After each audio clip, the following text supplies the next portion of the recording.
Saya Rian, mahasiswa Ilmu Komunikasi FISIP UTN 2021, ingin membacakan 25 teori komunikasi.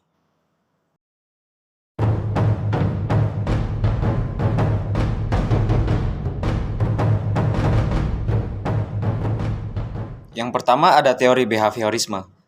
Teori ini pertama kali diperkenalkan oleh ilmuwan asal Amerika Serikat bernama John B. Watson. Menurutnya, teori ini mencakup semua perilaku, termasuk tindakan balasan atau respon terhadap suatu rangsangan atau stimulus. Artinya bahwa selalu ada kaitan antara stimulus dengan respon pada perilaku manusia. Jika suatu stimulus atau rangsangan yang diterima seseorang telah teramati, maka dapat diprediksikan pula respon dari orang tersebut. Yang kedua, ada teori humanisme. Teori ini dikembangkan oleh Nesnel pada tahun 1977, yang diilhami oleh perkembangan psikologi humanisme. Komunikasi humanisme pernah diimplementasikan dalam dunia pendidikan melalui humanistic curriculum. Isi teori ini lebih menekankan pada pembagian pengawasan dan tanggung jawab bersama antara peserta didik, dengan harapan nantinya peserta didik dapat menyelesaikan dalam kehidupan masyarakat. Yang ketiga, ada teori informatif. Teori ini dikembangkan oleh Shannon dan Weaver pada tahun 1949. Teori informasi merupakan salah satu teori klasik, di mana teori ini menitikberatkan pada komunikasi sebagai suatu transmisi pesan dan bagaimana transmitter menggunakan media dalam berkomunikasi. Dalam hal ini, jika sinyal media yang digunakan baik, maka komunikasi akan berjalan efektif. Begitu pula sebaliknya. Apabila sinyal media tidak baik, maka komunikasi tidak akan berjalan dengan lancar. Yang keempat, ada teori penggunaan dan kepuasan. Teori ini dikembangkan oleh Blammer dan Kurtz pada tahun 1974. Mereka berpendapat bahwa pengguna media memiliki peran aktif dalam memilih media yang digunakannya. Sehingga pengguna media dapat dikatakan sebagai pihak utama dalam suatu proses komunikasi. Dalam hal ini, pengguna mempunyai pilihan untuk menentukan media yang sesuai dengan kebutuhannya. Yang kelima, ada teori agenda setting. Teori ini dikembangkan oleh Max Combs dan Shaw pada tahun 1972.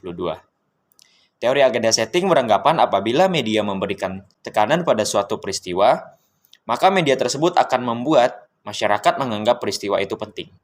Dalam hal ini, media mempunyai efek yang sangat kuat dalam memengaruhi asumsi masyarakat, sehingga akan muncul asumsi bahwa apa yang dianggap penting oleh media akan dianggap penting oleh masyarakat.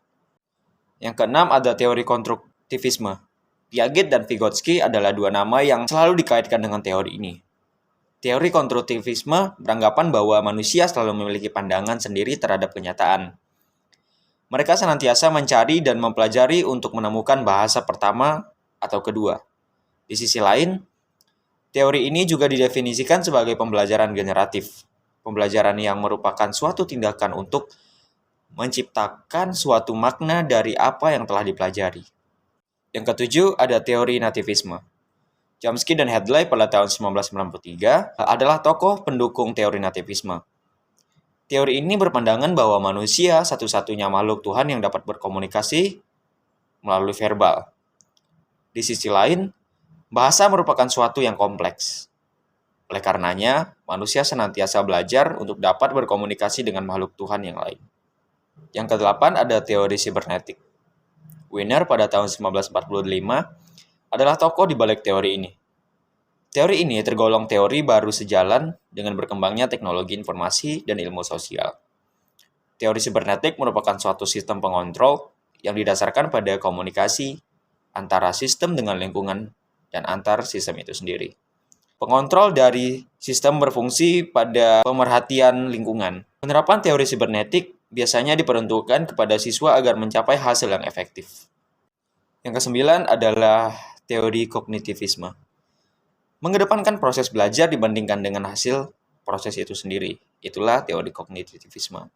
Belajar tidak hanya sekedar melibatkan hubungan antar stimulus dan respon, tetapi juga melibatkan proses berpikir yang kompleks. Lebih dari itu, belajar merupakan proses perubahan persepsi dan pemahaman. Menurut aliran ini, kita belajar didasarkan atas kemampuan kita menafsirkan peristiwa atau kejadian dalam suatu kejadian atau suatu lingkungan. Yang ke-10 adalah teori ketergantungan. Teori ini pertama kali dikemukakan oleh Sandra Bell Katz dan Melvin Daphler pada tahun 1976. Fokus dari teori ini terletak pada kondisi struktural yang ada pada masyarakat. Fokus ini sangat cenderung mudah untuk dipengaruhi oleh media massa. Teori ini juga dapat disematkan pada komunitas masyarakat modern, di mana pada masyarakat modern, media massa dianggap suatu hal yang sangat penting dalam mencapai tujuan beberapa proses. Di antaranya yaitu proses memelihara, perubahan, serta konflik dalam tatanan masyarakat, dan dari masalah perorangan dalam suatu aktivitas sosial. Yang ke-11 adalah teori inokulasi. Teori ini pada mulanya disampaikan oleh McGuire, di mana inokulasi dapat pula disebut sebagai suntikan yang mengambil analogi pada ilmu medis. Ibaratkan orang yang tidak siap menahan penyakit, maka dia harus disuntikan vaksin untuk memperkuat daya tahan tubuhnya.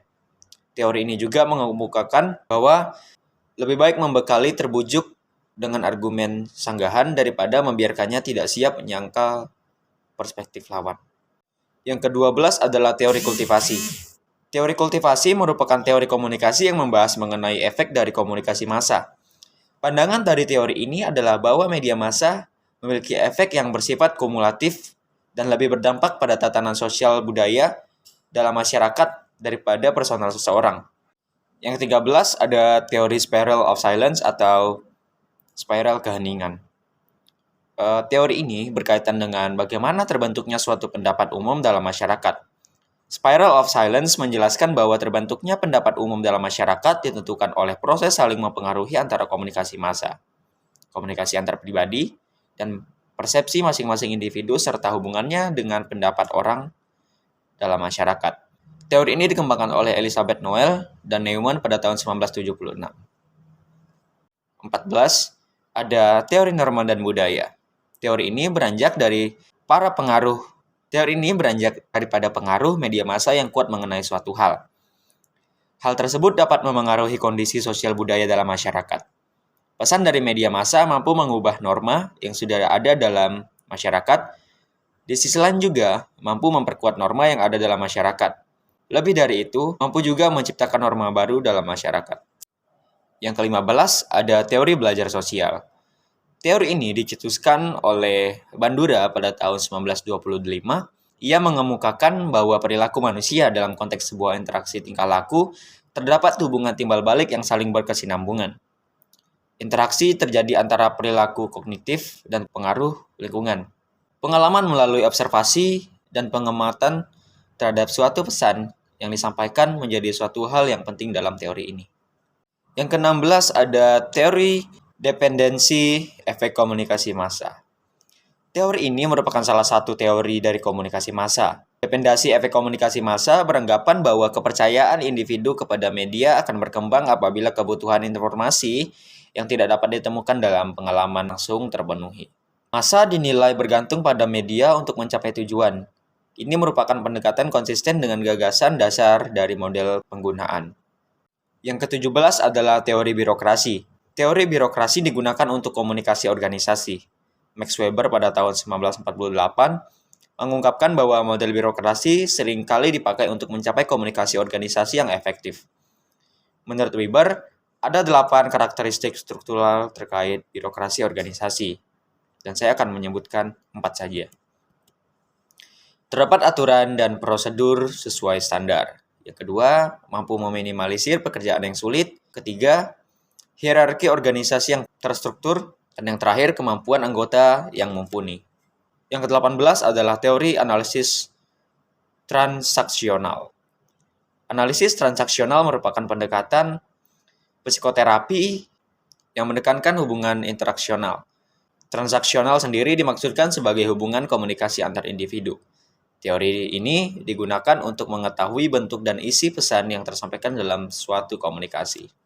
19. Ada teori pengharapan nilai. Teori ini merupakan bagian dari teori komunikasi massa. Teori pengharapan nilai untuk mengetahui pengaruh penggunaan media terhadap massa dinilai dari kepentingan penggunaannya. Sikap seseorang terhadap segmen-segmen media ditentukan oleh evaluasi dan perspektif terhadap suatu media tersebut. Teori ini merupakan turunan dari teori uses dan gratification. Yang ke-20 adalah teori struktural fungsional. Teori ini merupakan bangunan paling dasar dari ilmu sosial. Beberapa tokoh yang mencetuskan teori ini diantaranya Auguste Comte, Emile Durkheim, dan Herbert Spencer. Pemikiran struktural fungsional dipengaruhi oleh pikiran biologis yang menganggap masyarakat yang saling ketergantungan akibat konsekuensi dari bertahan hidup. Tujuan dari teori ini adalah mencapai kesetaraan atau keteraturan sosial. Yang ke-21 adalah teori difusi inovasi. Teori ini menjelaskan bagaimana suatu inovasi disampaikan melalui saluran-saluran tertentu kepada sekelompok anggota dari sistem sosial. Rogers pada tahun 1961 menjelaskan bahwa difusi adalah suatu bentuk komunikasi yang bersifat khusus dan berkaitan dengan penyebaran beberapa pesan berisi gagasan-gagasan baru. Teori ini sering dikaitkan dengan proses pembangunan masyarakat. 22 adalah teori sikap. Harding dan Wood menjelaskan bahwa salah satu cara terbaik untuk mengetahui bagaimana keadaan dunia dimulai dari sikap atau sudut pandang wanita. Standpoint sendiri adalah sebuah tempat untuk memandang dunia sekitar. Dunia tersebut menjadi fokus perhatian dibandingkan fitur lainnya. Standpoint memiliki makna yang tidak jauh berbeda dari perspektif menurut Harding. Fokus bahasa dari standpoint adalah kaum wanita yang cenderung termarginalisasi. Oleh karena itu, teori ini merupakan turunan dari teori feminisme. 23 adalah teori komunikasi dua tahap. Teori ini didasarkan oleh penelitian yang dilakukan oleh Paul Lazarsfeld dan teoritikus lainnya. Teori komunikasi dua tahap membahas mengenai efek media massa yang pertama kali diterapkan dari kampanye pemilihan umum pada tahun 1940. Studi ini memiliki asumsi bahwa proses stimulus bekerja dalam menghasilkan efek media massa. Yang ke-24 adalah teori komunikasi administrasi. Teori komunikasi administrasi adalah proses penyampaian pesan yang dilakukan secara timbal balik antar anggota. Teori ini dimaksudkan dengan tujuan untuk menumbuhkan rasa saling pengertian dalam rangka mencapai tujuan organisasi dengan efektif dan efisien. Fungsi dari penerapan teori ini adalah untuk menjaga stabilitas informasi agar tercipta penyesuaian sikap yang memadai antar organisasi. Yang ke-25 adalah teori standpoint atau teori sikap. Teori ini menilai bahwa pengalaman dan pengetahuan yang dimiliki individu sebagian besar dibentuk oleh kelompok sosial di mana mereka cenderung aktif berkomunikasi. Teori ini dikemukakan oleh Wood G. T. pada tahun 1982.